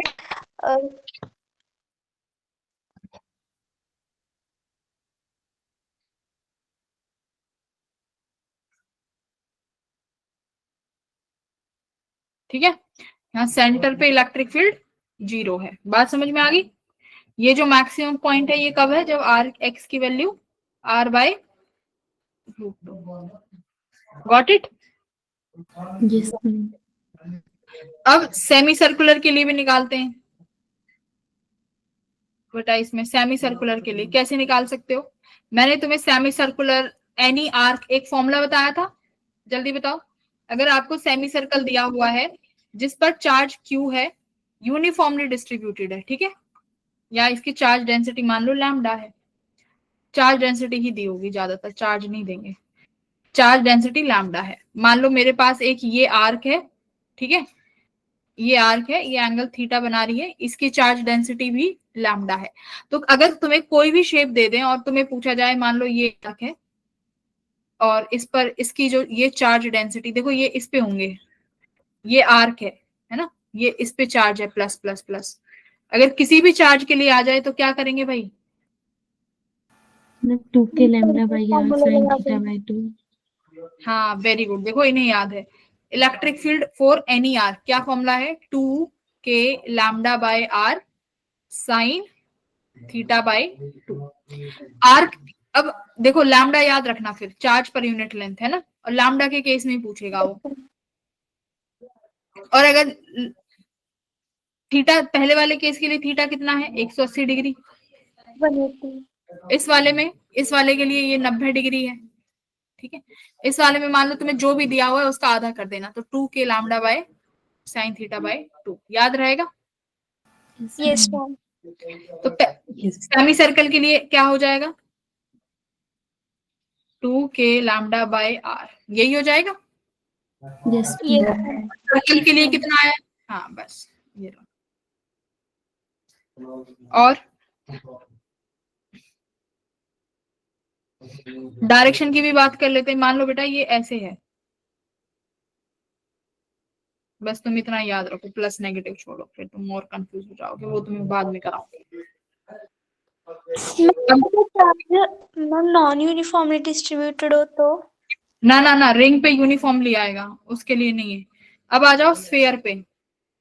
बेटा अगर ये स्फीयर का कौन सा है, कंडक्टर, क्या है स्फीयर का, कंडक्टर है, तो क्या होगा भाई, कंडक्टर के रेडियस कैपिटल R है, आपको किसी P पॉइंट पे निकालना है।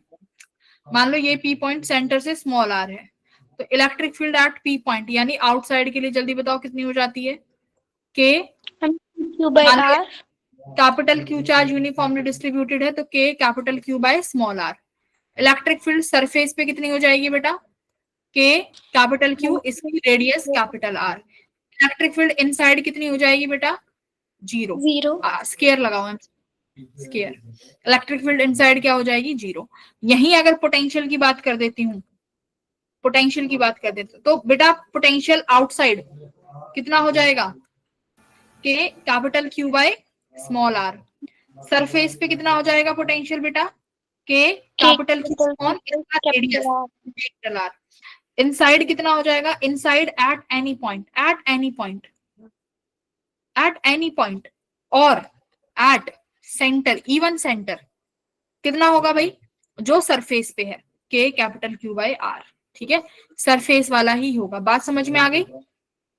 ये कंडक्टर कंडक्टर का मतलब होता है कंडक्टर के अंदर चार्ज रिसाइड नहीं करता, कंडक्टर का सारा चार्ज कहाँ आता है? उसकी सरफेस पे। बात समझ में आई? फिर होता है मेरा क्या, हमारा फिर आता है डिस्क। ठीक है, डिस्क का बस तुम्हें एक फॉर्मूला याद रखना है। मेरे पास ये डिस्क है, हमारे पास ये डिस्क है, सपोज करो इस डिस्क की रेडियस कैपिटल आर है। इस डिस्क 2D ऑब्जेक्ट होता है, तो 2D है तो बेटा इसके ऊपर चार्ज डेंसिटी क्या मानोगे? सिग्मा, है ना? 2D के लिए सिग्मा, सिग्मा क्या होता है भाई? Charge per unit area, charge per unit area. ठीक है, मान लो मेरे को बाहर किसी भी पॉइंट पर इलेक्ट्रिक फील्ड निकालनी है, वो सेंटर से कितनी दूरी पे मैं मान लू? x दूरी पे मान लो। ठीक है, तो डिस्क की वजह से इलेक्ट्रिक फील्ड बाहर कितनी होती है? देखो, sigma upon 2 epsilon not 1 minus cos theta. ये एंगल जो थीटा है यही कॉस थीटा है, तो sigma upon 2 epsilon not 1 minus cos theta क्या होगा? देखो ये वाला एंगल थीटा है, तो कॉस थीटा क्या होता है? Base upon hypotenuse. अब इसके सामने बेस क्या होगा? ये x, और हाइपोटेन्यूज क्या हो जाएगा? ये X square plus R square. बोलो बोलो। तो ये किसका फॉर्मूला है? डिस्क का। बाहर पे इलेक्ट्रिक फील्ड एट सेंटर, जल्दी बताओ सेंटर पे कितनी हो जाएगी? एट सेंटर एक्स की वैल्यू 0, तो यानी सेंटर पे किसके बराबर आई? सिर्फ सिग्मा अपॉन 2 एप्सिलॉन। तो यानी, और यही किसकी होती है? शीट की। तो यानी तुम्हारी डिस्क क्या बन जाएगी? सेंटर पे एक शीट की तरह वर्क करेगी, है ना? भाई शीट की थिकनेस थोड़ी होती है, बहुत छोटी थिकनेस लेके चलते हैं ना। तो x 0 हो गई तो सारा का सारा तो क्या हो जाएगा? इलेक्ट्रिक फील्ड डिस्क की सेंटर पे किसके बराबर हो जाती है? शीट के बराबर। शीट की भी तो यही होती है, सिग्मा अपॉन 2 एप्सिलॉन नॉट। बात समझ में आई? x 0 है, ये हो गया डिस्क का। और बोलो, और क्या बचा? Non conductor. नॉन कंडक्टर के केस में क्या होगा भाई? हाँ, ये नॉन कंडक्टर है, मतलब चार्ज अंदर भी होगा। मान लेते हैं कैपिटल क्यू चार्ज है, सेंटर से लेके इस पी पॉइंट पे बताओ जिसकी दूरी आर है, तो कितनी होगी इलेक्ट्रिक फील्ड पी पॉइंट पे? K capital Q by small R square. Surface पे कितना हो जाएगा? मान लेते हैं इसकी रेडियस कितनी है? कैपिटल आर, तो बेटा सरफेस पे इलेक्ट्रिक फील्ड कितनी होगी? K capital Q by capital R square. यही फॉर्मूला होगा। अब बात आती है, यहाँ पर अलग हो जाता है इनसाइड पे, यहाँ पर 0 नहीं होगा। किसके बराबर होता है यहाँ पे 0? फॉर्मूला बताओ, किसको याद है? जल्दी बोलो। के कैपिटल क्यू आर अपॉन, मुझे भी याद नहीं है फॉर्मूला, बोलो बेटा क्या है? हाँ, K Q R by R cube. K Q upon R cube नहीं होगा, K Q R upon capital R by R cube. Yes ma'am. K Q upon capital R cube होगा आई थिंक। एक second देख लेते हैं। Ma'am जो आपने लिखा है बस इसके नीचे आर क्यूब आ जाएगा, बाकी सही।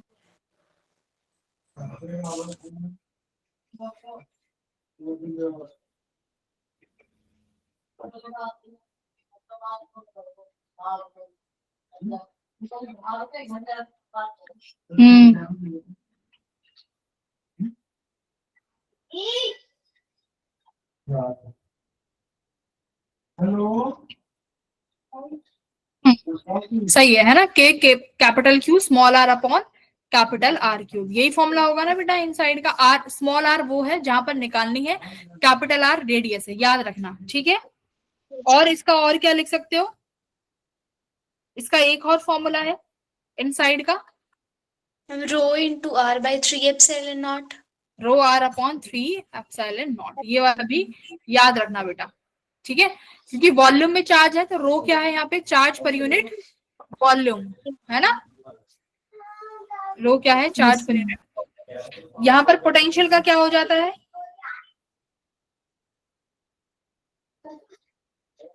पोटेंशियल का बताओ इस केस में। पोटेंशियल आउटसाइड और सरफेस पे सेम रहेगा जैसे पहले वाले में था। यहाँ पर पोटेंशियल इनसाइड का फॉर्मूला क्या होता है बेटा? Q 3r square minus small r square by 2r cube. हाँ देखो बेटा, अगर मेरे पास ये स्फीयर है तो क्या फॉर्मूला बनेगा? K capital Q upon 2 capital R cube. R radius है ना, 3 कैपिटल R स्क्वायर माइनस जिस पॉइंट पे निकालना है R स्क्वायर। बट याद रखना ये इनसाइड का है ना, तो यानी स्मॉल r क्या होगा? सेंटर से जिस पॉइंट पे आपको निकालना है वो वाला स्मॉल r होगा। ठीक है, ये ऐसे मान लो इस पॉइंट पे पोटेंशियल निकाल। ठीक है, यस डन। यस तो मैम। हमने सारी बॉडीज की वजह से पढ़ लिया। फिर मेरे पास पोटेंशियल होता है। पोटेंशियल, पोटेंशियल का जल्दी बताओ, पोटेंशियल क्या होगा? Electric potential. What is electric potential? Potential का फॉर्मूला होता है बेटा, इनफाइनाइट से किसी एक गुलाम चार्ज को लेके आने में कितना वर्क डन किया है। बात समझ में आई? Yes work ma'am. Done in bringing 1 coulomb charge A point From? is infinity to that point. From infinity to any at that point. ठीक है, बस ये है। तो क्या लिखोगे भाई? पोटेंशियल किसके बराबर है? Work done per unit. Potential को पी नहीं लिखेंगे, पी लिखते हैं। करेक्ट। वर्क डन किसके बराबर हो गया? Q इंटू, बेटा याद रखना ये हम एब्सोल्यूट पोटेंशियल नहीं निकाल सकते, ये हमेशा डेल्टा V होता है।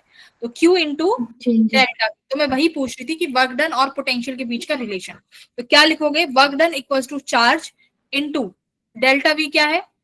U final minus U initial. तो इनिशियली कहां से उठा के लाए हो? इन्फिनिटी से। तो इन्फिनिटी में पोटेंशियल क्या मानते हैं हम? 0। 0। बात समझ में आ? ये फॉर्मूला याद रखना है। ठीक है बेटा? Yes ma'am.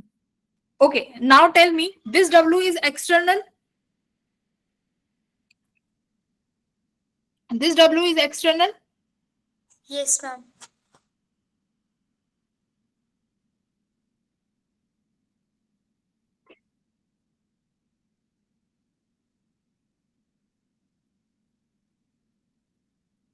हाँ, ये वर्क डन कौन सा है? एक्सटर्नल। अब हमें ये पता है कि external work done electric field के नेगेटिव के बराबर होता है। Work done by external force equals to negative of work done of electric. बात समझ में आई? अगर तुमसे इलेक्ट्रिक पूछा जाए तो बेटा इसका क्या कर देना? नेगेटिव चार्ज लगा देना, U final minus U initial. बात समझ में आ गई? यस और work done by conservative force, ये देखो work done by conservative force किसके बराबर होता है? Change in potential energy. तो चेंज इन पोटेंशियल एनर्जी है ना। वर्क डन ये कराया ना कि कंजर्वेटिव फोर्स का वर्क डन किसके बराबर होता है? पोटेंशियल एनर्जी के चेंज के बराबर। अगर वर्क डन बाय एक्सटर्नल पूछे, सॉरी एक्सटर्नल नहीं, हाँ एक्सटर्नल, सॉरी कंजर्वेटिव में यहाँ पे नेगेटिव साइन लगाना। Work done of conservative negative of change of potential energy, और एक्सटर्नल वाला क्या बन जाएगा भाई? Plus of change in potential. बताओ यहाँ पर किसको कोई कंफ्यूजन है तो?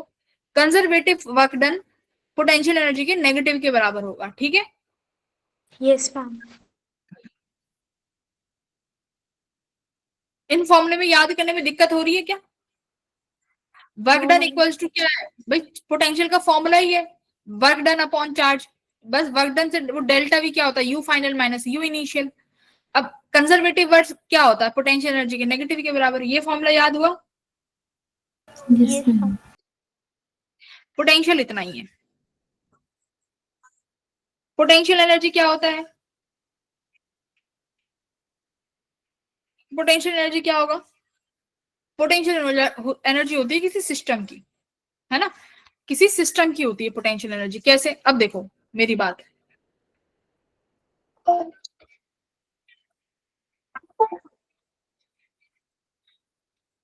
पोटेंशियल का फॉर्मूला क्या था भाई?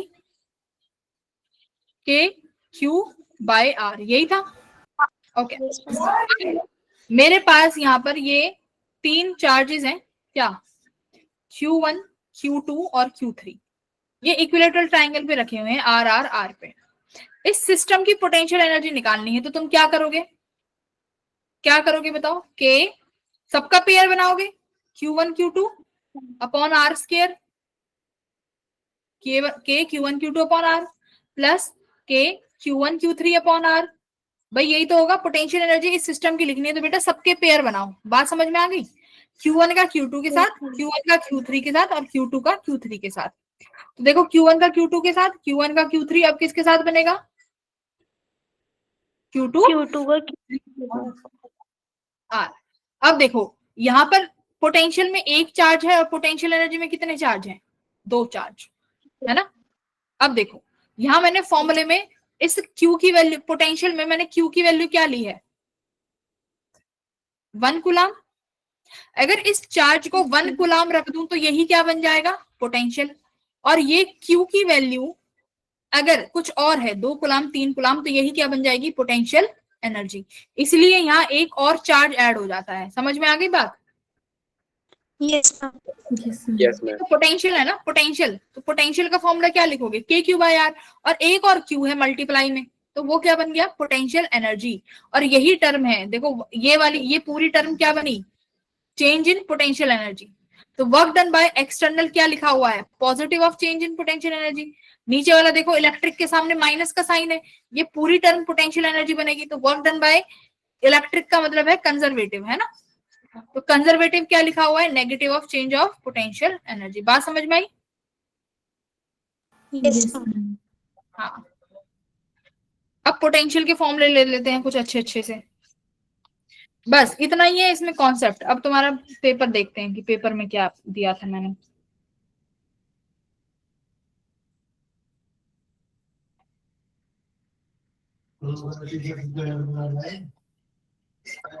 जैसे कौन सा क्वेश्चन नहीं हुआ बेटा बताओ, कौन सा कराना है?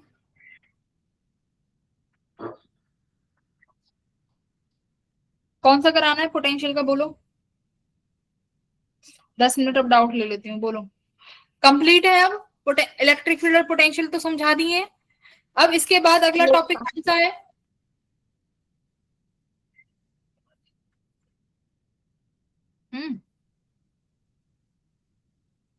Ma'am electrostatic potential energy. Potential energy हो गया। अब बार बार ये थोड़ी चलेगा। डाइपोल, इलेक्ट्रिक अब डाइपोल। चलेगा डाइपोल। और आई थिंक डाइपोल तो सबको आता होगा, एक्सियल का, परपेंडिकुलर का और जनरल पॉइंट का। डाइपोल तो आते होंगे ना बेटा? कि डाइपोल बता Yes, दूं ma'am. एक बार? बोलो जल्दी बोलो। डाउट तो मैं उन दोनों मैम के इस एक बार साथ बताती लेती हूँ। हूँ। क्या कह रहे हो? जल्दी नेहा वगैरह बोलो, डाइपोल करा दूं?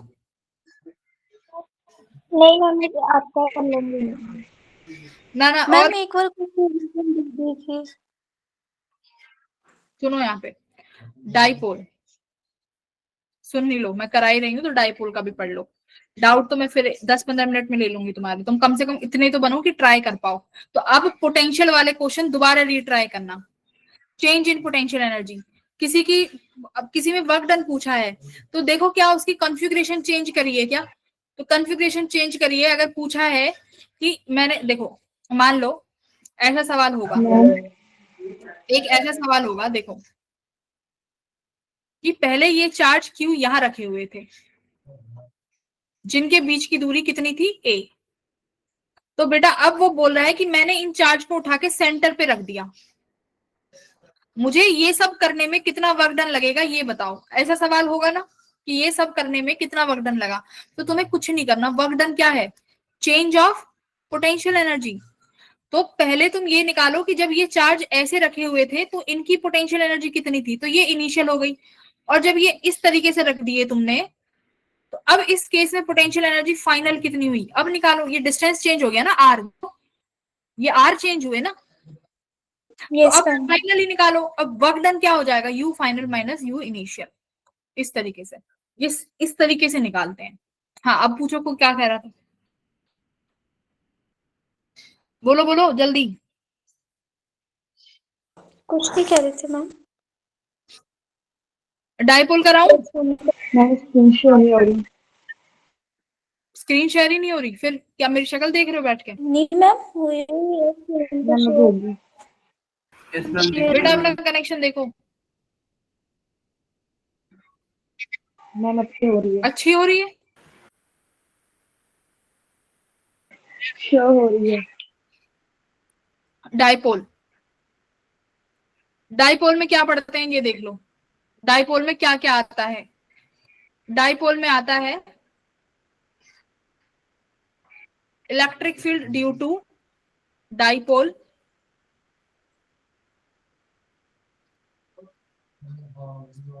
on axial and on Equatorial।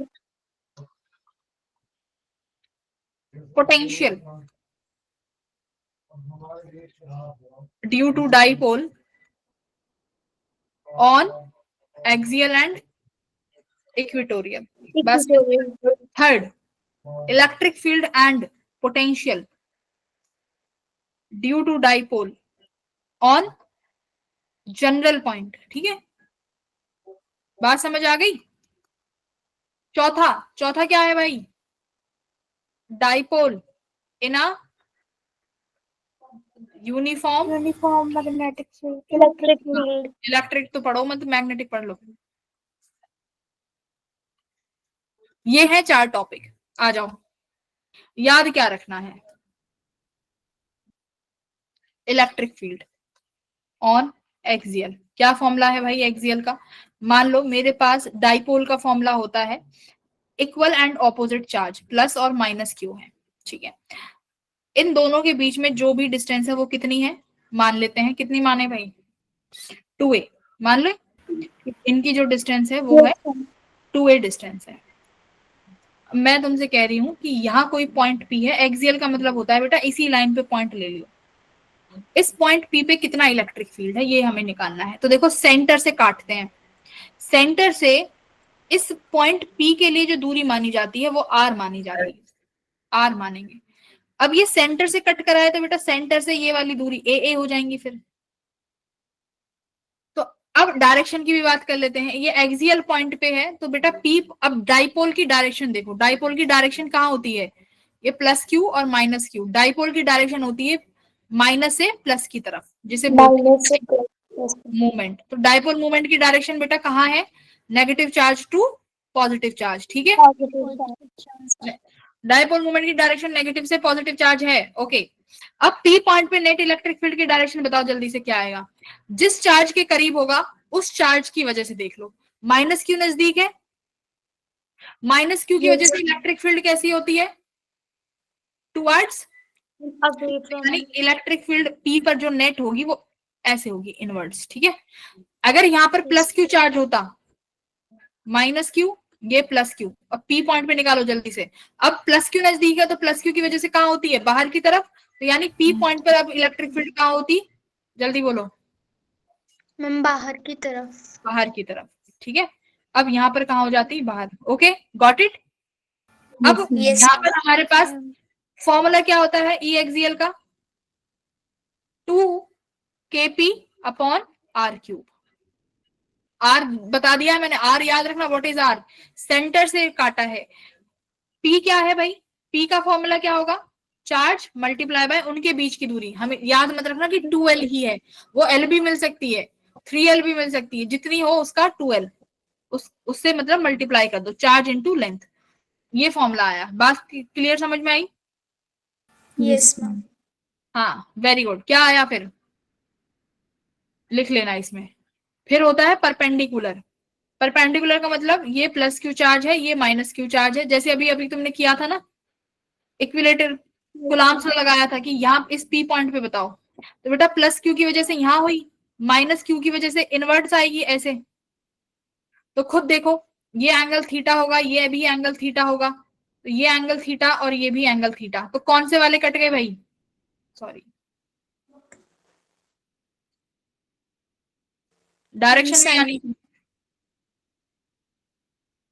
हाँ तो ये वाला कट जाएगा ना, ये वाला। यस यही बचेंगे दोनों 2e साइन थीटा, है ना, 2e कॉस थीटा। तो ये वाला बचेगा जिसका फॉर्मूला कितना आता है बेटा मेरे पास, electric field on equatorial Kp by R Q. R पता है क्या है, व्हाट इज आर? आर क्या है? Yes. इस पॉइंट से उस पी पॉइंट की दूरी आर, जिस पॉइंट पे निकाल रहे हो ये परपेंडिकुलर जो लाइन है ये है आर, ठीक है।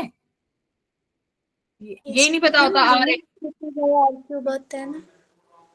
देख लेना, वो साइन बताएगा, माइनस साइन इधर की तरफ आ रहा है, किधर की तरफ है वो माइनस। अब यहाँ पर तो माइनस नहीं आया, यहाँ पे तो प्लस आ रहा है, ठीक है। प्लस एक्स एक्सिस में आई ना फील्ड। अगर मैं इधर माइनस प्लस क्यू, देखो तुम रटते हो ना, मुझे यही अच्छा नहीं लगता। अगर मैं यहाँ माइनस क्यू रख दूं और ये प्लस क्यू कर दूं, अब देखो इस पी पॉइंट पे निकालनी है। अब नेगेटिव की वजह से इधर डायरेक्शन आ जाएगी, प्लस की वजह से ऐसे चली जाएगी, अब नेट इधर आएगा, ई नेट। तब अब ये नेगेटिव एक्स एक्सिस में है तो नेगेटिव लगाओगे, रटना नहीं होता चीजें, है ना। अब ये नेगेटिव इधर आएगा ना, अब बनेगा नेगेटिव एक्स एक्सिस में, साइन के लिए लगाते हैं। मैग्नीट्यूड ये है। पोटेंशियल बताओ बेटा। ओहो बेटा जी, हाँ ठीक है, आर क्यूब लिखा है ना, हाँ। पोटेंशियल बोलो। इक्वेटोरियल के लिए तो क्या हो जाता है, 0 हो जाएगा, ठीक है बेटा। इक्वेटोरियल के लिए 0, एक्सियल के लिए कितना हो जाएगा, PK by R square. Kp by R square. भाई निकाल लोगे, देखो मेरे पास ये चार्ज प्लस क्यू और ये चार्ज माइनस क्यू, ठीक है। मेरे को इस पी पॉइंट पे पोटेंशियल निकालना है, जो कि इसके सेंटर से कितनी दूरी पर है, आर दूरी पर। तो आप पी मान लो ये ए है ये बी है, तो बेटा पोटेंशियल कैसी क्वांटिटी है, स्केलर। तो ये भी देख लो पोटेंशियल कैसे ऐड करते हैं। तो देखो वीपी पे पोटेंशियल किसकी वजह से होगा, ए की वजह से प्लस बी की वजह से।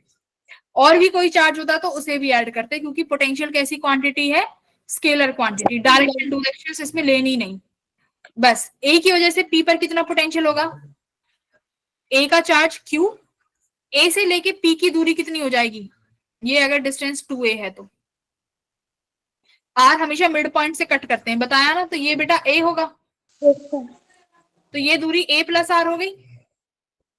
Yes, ma'am. बी की वजह से कितना होगा, अब बी पर देखो माइनस चार्ज है, तो यहाँ पोटेंशियल और पोटेंशियल एनर्जी साइन के साथ लेंगे, तो माइनस चार्ज है तो माइनस लगाओ, तो माइनस के क्यू अपॉन कितनी दूरी पर है भाई, आर में से ये ए घटा दो, आर माइनस ए, करेक्ट। तो ये आ जाएगा पोटेंशियल।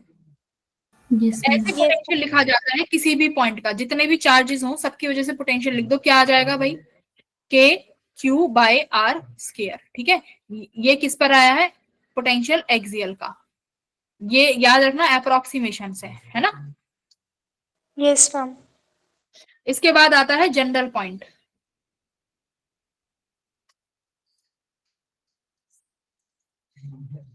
इलेक्ट्रिक फील्ड कैसे आएगा, इलेक्ट्रिक फील्ड जनरल पॉइंट का, ये तो बड़ा टॉपिक है भाई, कैसे पढ़ोगे इसे।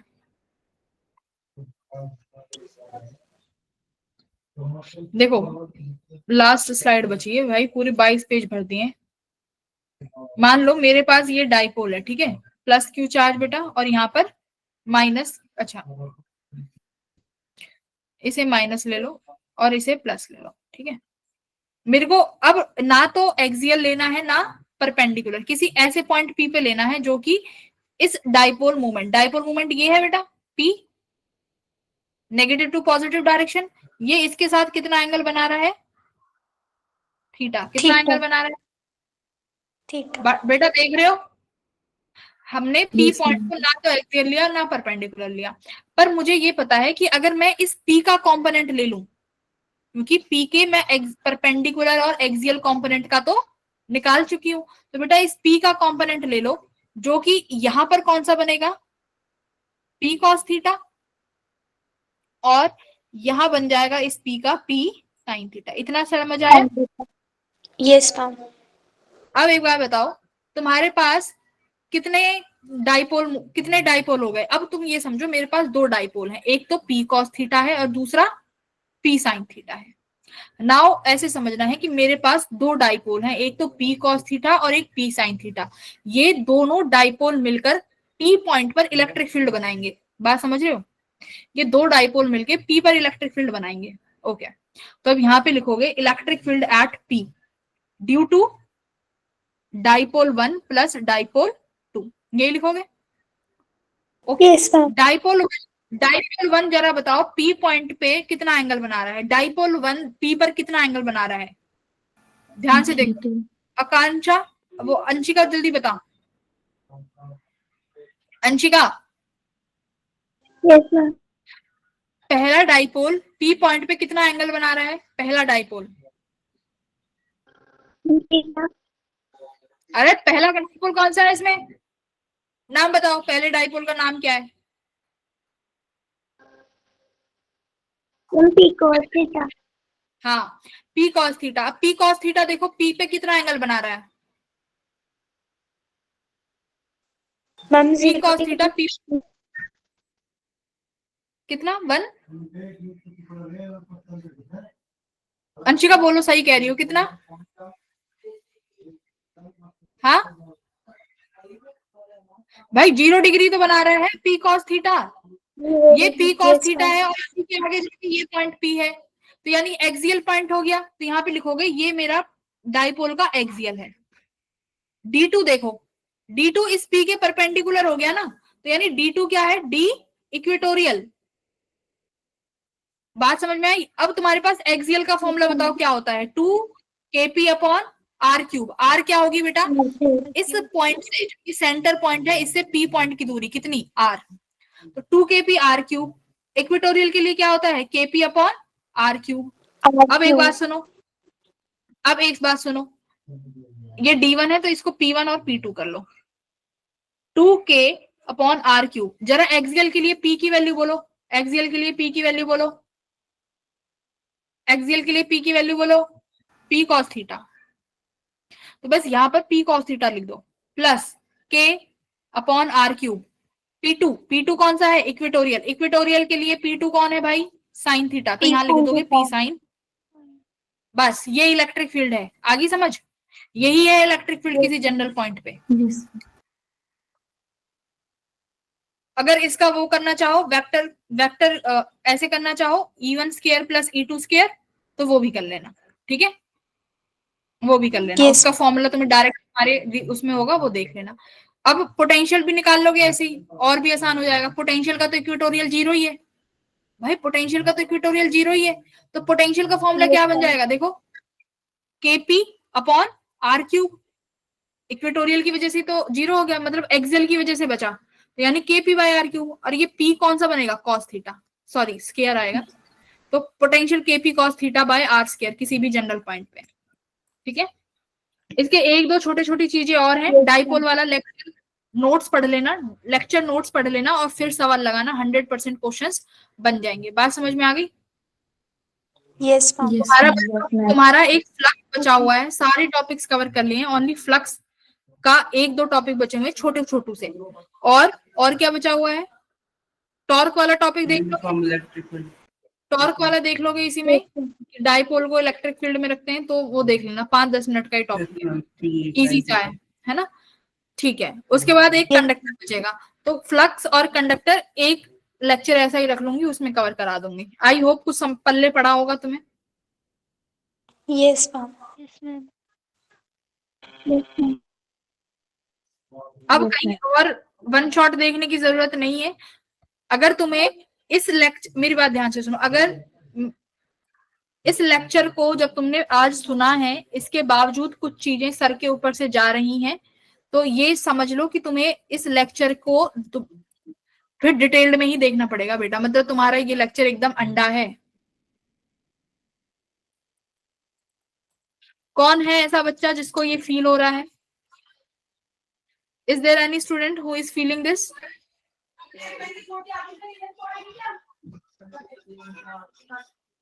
है, बोलो, अरे बोल दो भाई, कोई है ऐसा बच्चा। No ma'am. ठीक है, तो आज जाके अपने रिसोर्स शीट में जाना, डाइपोल वाली पीपीटी उठाना और वो पीपीटी रिवाइज कर लेना, ठीक है। चलो okay, bye everyone. Bye bye ma'am. Thank you, ma'am. Bye.